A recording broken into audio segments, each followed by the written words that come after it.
Moartea lui a fost dorită de foarte mulți, de impresarii unor rivali în muzică, de agenții fiscali care își doreau drepturile bănești, de mulți muzicieni, soliști ca și Michael, care nu reușeau să se ridice până la înălțimea talentului său. Da, a fost o conspirație pusă la cale împotriva lui, dar nu atunci, imediat înainte de moartea lui Michael, cam cu 10 ani înainte, s-au pus la cale mai multe modalități de a-l opri să mai apară pe scenă. La început nu s-au gândit să-l omoare, au vrut doar să-l îmbolnăvească. În primul rând, prin decepțiile sentimentale. Femeile care i-au făcut copii au fost manipulate de rivalii lui Michael ca să provoace discuții în familie și să-l părăsească, lucru care s-a și întâmplat. Așa au abandonat copiii, l-au lăsat cu ei și au plecat contra unor sume de bani imense. Dar nu a fost numai aceasta, nu numai presiunea psihică a fost cauza principală a sfârșitului lui Michael. A mai fost și acea conspirație a unor impresari care l-au manipulat pe acel medic. Acesta l-a convins pe Michael că numai tratamentul administrat de el este cel mai eficient pentru a-l transforma în pasăre cântătoare. Și au mers înainte. Michael și-a dat seama că trăia între viață și moarte. Noaptea era mort, a doua zi îl trezea medicul și era viu. El a acceptat această situație de compromis pentru că vedea că dă roade, dar nu s-a gândit că ar putea rămâne adormit pe vecie. Ce regretă că nu a mai apucat să facă în viață?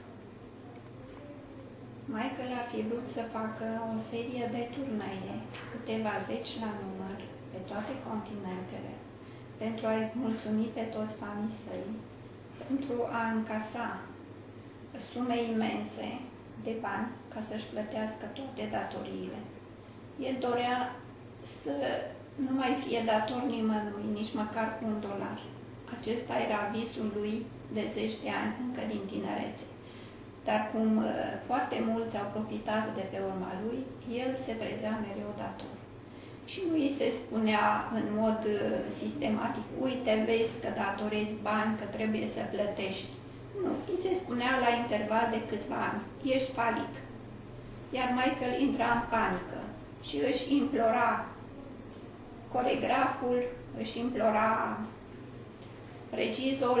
regizorii, căuta mereu medici care să-l țină într-o formă maximă, iar tocmai când a crezut că a găsit cheia succesului, a venit în lumea aceasta a ființelor de lumină și totul s-a terminat. A dorit vreodată să adopte un băiețel din România? El a încercat să adopte câte un copil din mai multe țări. A încercat în Australia, nu i s-a permis.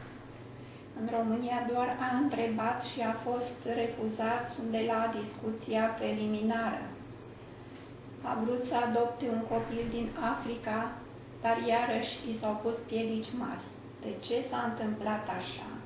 Pentru că nu s-a dorit ca averea lui Michael să fie distribuită unor ființe aduse de pe alte continente care nu aveau același sânge ca și el.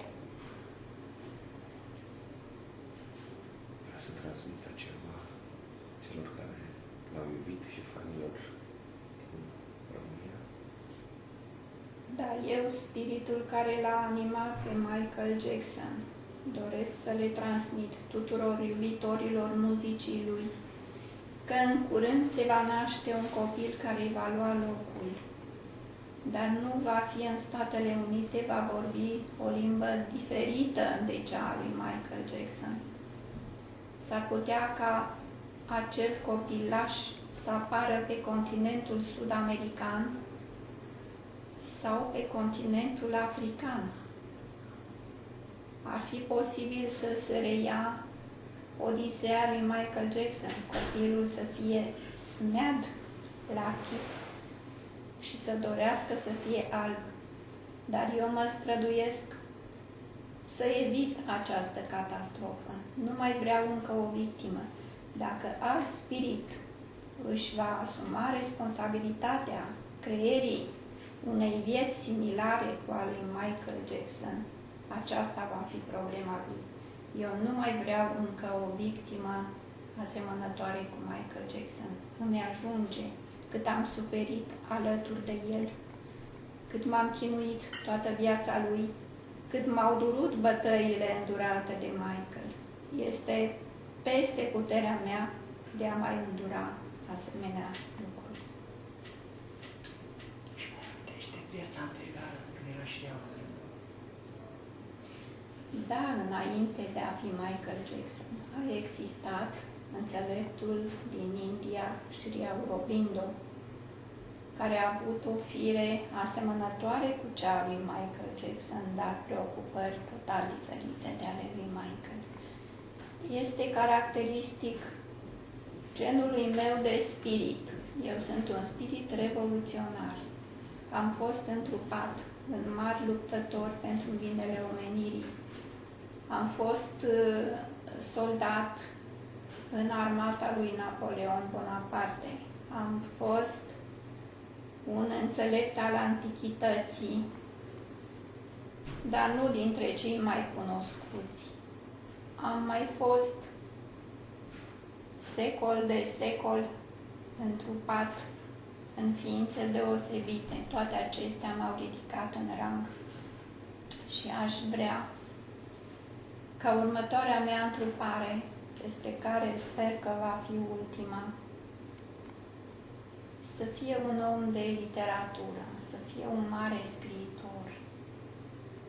Mi-a plăcut foarte mult cum a scris Lev Tolstoi.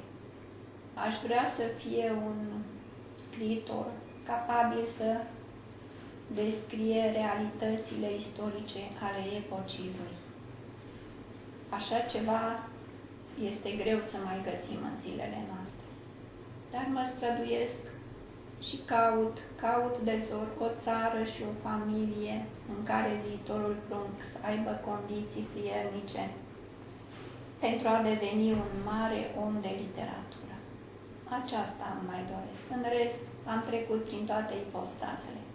Am avut milioane de încarnări. Și de oameni, și de copii, și de prunci decedați la câteva zile după naștere. Dar acum am și eu o dorință și mă rog la Îngerii lui Dumnezeu să mă ajute ca în decurs de câțiva ani să se nască un prunc oriunde în lume care să devină un mare scriitor, iar pruncul acela, de la început, din primele lui zile de viață, să fie recunoscut de părinții săi ca un viitor om de valoare al omenirii. Dau drumul. Îți mulțumesc din suflet, dragul meu spirit, pentru că ai binevoit să vii aici, lângă noi, și să ne spui lucruri deosebite, pe care nu am fi avut de unde să le aflăm. Îți mulțumesc din suflet, îi mulțumesc și Spiritului Călăuzitor, care te-a ajutat să vii aici și să-mi dai glas omenesc.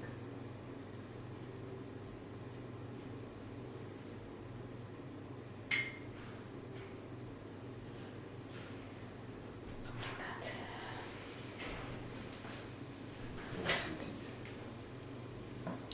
Relaxat.